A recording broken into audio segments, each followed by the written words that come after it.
عليكم ورحمة الله وبركاته. اللهم صل على Muhammad wa ali Muhammad. Bismillah ar-Rahman ar-Rahim. Bien, on va commencer par un résumé rapide du premier épisode de la série La Voix des Ahlul Bayt qui portait sur qui sont les Ahlul Bayt et pourquoi est-ce que les épouses du prophète sallallahu alayhi wa alayhi n'en font pas partie. Rapidement, nous allons faire un petit retour en arrière dans la sourate numéro 33, verset numéro 33. Juste là. J'avais donc dit que le verset numéro 33, qui est le verset de la purification, était divisé en deux parties. La première étant au masculin pluriel, la seconde étant au féminin singulier. Les preuves qui démontrent que les épouses du prophète sallallahu alayhi wa alayhi, qui ne font pas partie des Ahlul Bayt, sont les suivantes. Cette partie du verset, donc la partie de la purification, on parle que d'une seule maison, Ahl al-Bayt, alors que l'autre partie du verset, on parle de buyut tikunna, d'accord, vos maisons au féminin. On sait cependant que le prophète sallallahu alayhi wa alayhi avait plusieurs maisons. Comme dit ici dans le verset numéro 53, croyants, n'entrez pas dans les maisons du prophète. Or, le verset de la purification, donc cette partie-là, ne concerne qu'une seule maison, Ahl al-Bayt. On peut donc dire que les épouses, rien qu'avec ça, on peut dire que les épouses du prophète sallallahu alayhi wa alayhi ne sont pas concernées par le verset de la purification. Ou alors, il n'y en a qu'une seule qui est concernée par ce verset, enfin par cette partie de verset, parce qu'il n'y a qu'une seule maison qui est concernée par cette partie de verset. Mais ça ne peut non plus pas être le cas, parce que cette partie de verset n'est pas au féminin, elle est au masculin. Ça veut dire que dans cette maison qui est désignée, vit au moins un homme. Et nous avons vu à travers les hadiths que je vous ai montrés dans la vidéo précédente que le prophète sallallahu alayhi wa alayhi avait désigné explicitement qui étaient les Ahlul Bayt. Et c'était pour rappel le hadith numéro 6261 du Sahih Muslim, l'édition Al-Hadith. Je ne vais pas le relire, mais en gros, ce hadith dit que Ali alayhi salam, Fatima alayhi salam, ou Hassan ou Hussein alayhi salam ont été désignés explicitement comme faisant partie des Ahlul Bayt par le prophète sallallahu alayhi wa alayhi. C'est à ce moment-là, lorsqu'il les a désignés, que ce verset, le verset dont je vous ai parlé, pas le verset, pardon, la partie du verset dont je vous ai parlé est descendue, a été révélée.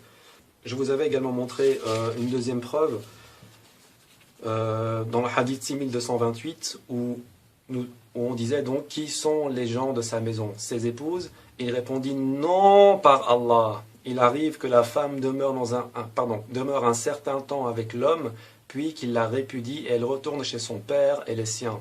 Les gens de sa maison sont ses ascendants et ses proches qui n'ont pas droit à l'aumône après sa mort. Voilà, ceci est toujours dans le hadith, dans le Sahih Muslim. Une troisième preuve rapidement dans la vidéo précédente, dans le Jami' al-Tirmidhi, qui était la suivante, c'était le hadith numéro 3205, le volume numéro 5 de l'édition Darus Salam.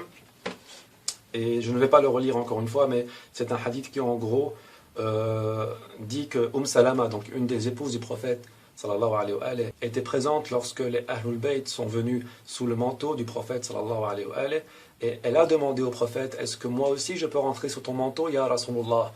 Il lui a répondu, non, tu as ta place et tu es bien là où tu es. Ce qui prouve encore une fois que les épouses du prophète ne font pas partie des Ahlul Bayt alayhum salam. Voilà, c'était un bref résumé de ce que j'avais déjà dit dans la vidéo précédente. Et pour ceux qui tiennent à la revoir ou qui n'ont pas encore vu, vous pouvez cliquer juste là. Bien, je vais donc commencer cette vidéo par une réponse aux remarques que plusieurs personnes m'ont fait. On m'a dit, pourquoi est-ce que quand tu dis Ali, quand tu dis Fatima, quand tu dis Hassan ou quand tu dis Hussein, ou simplement quand tu dis Ahlul Bayt, tu dis alayhi salam après? Alayhi salam est normalement une formule que l'on utilise uniquement pour les prophètes. Pourquoi est-ce que tu leur donnes plus de mérite, plus de valeur qu'ils n'en ont réellement? Et la première réponse qui m'est venue à l'esprit comme ça, c'est de dire, tout le monde dit cette formule, aussi bien ceux qui m'ont posé la question que moi, que n'importe qui d'autre. Tout le monde l'a dit au moins 5 fois par jour, mais on ne se rend pas compte. Regardez, dans Sahih al-Bukhari, donc toujours la même édition, le tome numéro 2, au hadith numéro 3370 ou 3370, qui est rapporté par Abdurrahman ibn Abi Layla. Ayant rencontré Ka'b ibn Ujra, celui-ci lui dit, veux-tu que je t'offre un récit que j'ai entendu de la bouche du prophète sallallahu alayhi wa alayhi? Certes oui, répondit Abdurrahman, offre-le-moi. Nous interrogeâmes, reprit-il, l'envoyé de Dieu, sallallahu alayhi wa alayhi, en lui disant, comment doit-on prier sur vous, ô gens de la famille du prophète, sallallahu alayhi wa alayhi? Car Dieu nous a précédemment enseigné comment nous devions saluer le prophète. Dites, répondit le prophète, ô mon Dieu, Allahumma, ô mon Dieu, répands tes bénédictions sur Muhammad et sur sa famille, comme tu as répandu tes bénédictions sur Abraham et sur la famille d'Abraham. Tu es le louangé, le glorieux. Ô mon Dieu, bénis Muhammad et la famille de Muhammad, comme tu as béni Abraham et la famille d'Abraham. Tu es le louangé, le glorieux. En arabe, ça donne Allahumma salli ala Muhammad wa ali Muhammad. Kama sallaita ala Ibrahim wa ali Ibrahim. وبارك على محمد وآل محمد كما باركت على إبراهيم وآل إبراهيم. C'est la shahada ibrahimiya et nous la disons au moins 5 fois par jour. Et si nous analysons bien ce que nous disons dans cette shahada, nous disons bien Allahumma salli ala Muhammad wa ali Muhammad. Nous demandons à Allah subhanahu wa ta'ala de prier et d'apposer ses bénédictions sur le prophète sallallahu alayhi wa alayhi, et sur la famille du prophète. Si on décortique cette formule et qu'on veut faire moins court et plus compliqué, on peut très bien dire Allahumma salli ala Muhammad wa ala Ali wa ala Fatima wa ala Hassan wa ala Hussein, parce que ces quatre-là font partie des Ali Muhammad.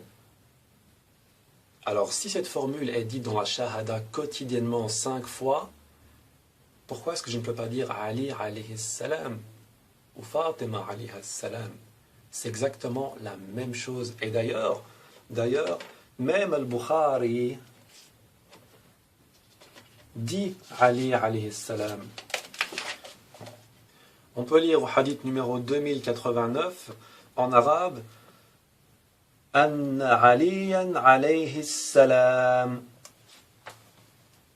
Donc, c'est une formule que même Al-Bukhari utilise. Et aussi pour Fatima alayhi salam, ici au hadith numéro 3704, non pardon, 3705. Anna Fatima alayha salam. Et encore, on peut le trouver dans un autre tome du Sahih al-Bukhari, qui, je vais vite vous le montrer pour que vous en soyez satisfaits, c'est le tome numéro 3. On peut encore lire ici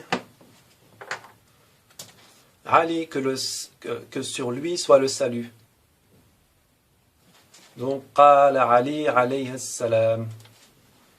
C'était le hadith numéro, il n'y a pas de numéro, mais c'est le hadith qui suit le hadith 4852. Et nous pouvons encore voir le hadith, un hadith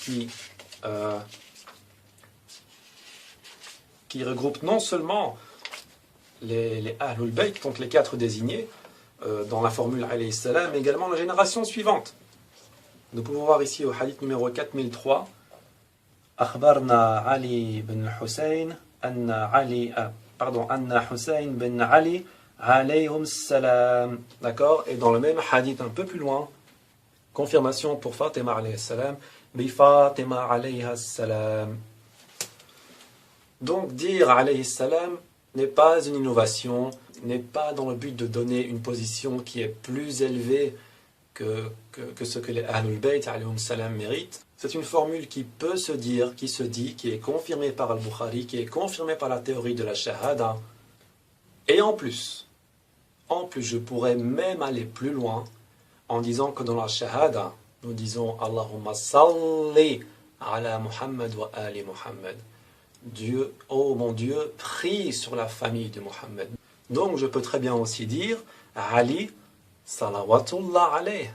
Ah oui, Allahumma salli ala ali Muhammad. Si je demande à Dieu de prier sur la famille de Muhammad, sallallahu alayhi wa alayhi, je ne peux pas dire la famille de Muhammad, que les prières de Dieu soient sur elle. C'est exactement la même chose. Et je peux même encore aller plus loin que ça. Car si nous mettons les deux formules ensemble, aussi bien celle que nous pouvons trouver dans le Bukhari, donc la alayhi salam, et celle que je viens d'énoncer, donc salawatullah alayh, qui n'est que la shahada dit autrement, dit avec les mêmes mots mais inversés, c'est comme si je disais je suis dans mon bureau, je suis, c'est exactement pareil. Si nous mélangeons donc ces deux formules, on pourrait très bien dire Ali, par exemple, Ali Salawatullah wa salamun alayha. Il n'y a rien qui l'interdit. Tout va dans ce sens. On peut très bien le dire. Fatima salawatullah wa salamun alayha. Ça se dit. Alors, pour ceux qui m'ont fait la remarque, vous pouvez vous révolter autant que vous voulez. Je suis désolé, mais Sahih al-Bukhari. Bon, et la troisième explication, car là je viens d'en donner deux, la shahada et l'épreuve dans le Bukhari, c'est justement alayhi salam ne veut rien dire d'autre que salamu alaykum. Quand je croise un ami dehors, je lui dis salamu alayka.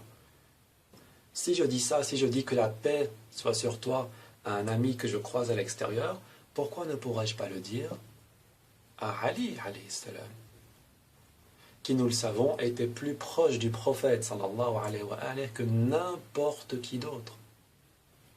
Ce ne serait pas correct de ne pas lui dire alayhi salam, justement. Justement, ce qui n'est pas correct, par contre, c'est de dire radiyallahu anhu. Ah oui, parce que radiyallahu anhu veut dire que Dieu l'agrée. Mais l'agrée où? Ben, l'agrée au paradis, bien sûr. Mais nous savons à travers les hadiths, à travers les narrations et les textes, que Ali alayhi salam, que les Ahlul Bayt sont déjà au paradis. Ils sont déjà agréés au paradis. Allah subhanahu wa ta'ala les a purifiés. Alors il est inutile de dire radiyallahu anhum. Il faut dire alayhum salam.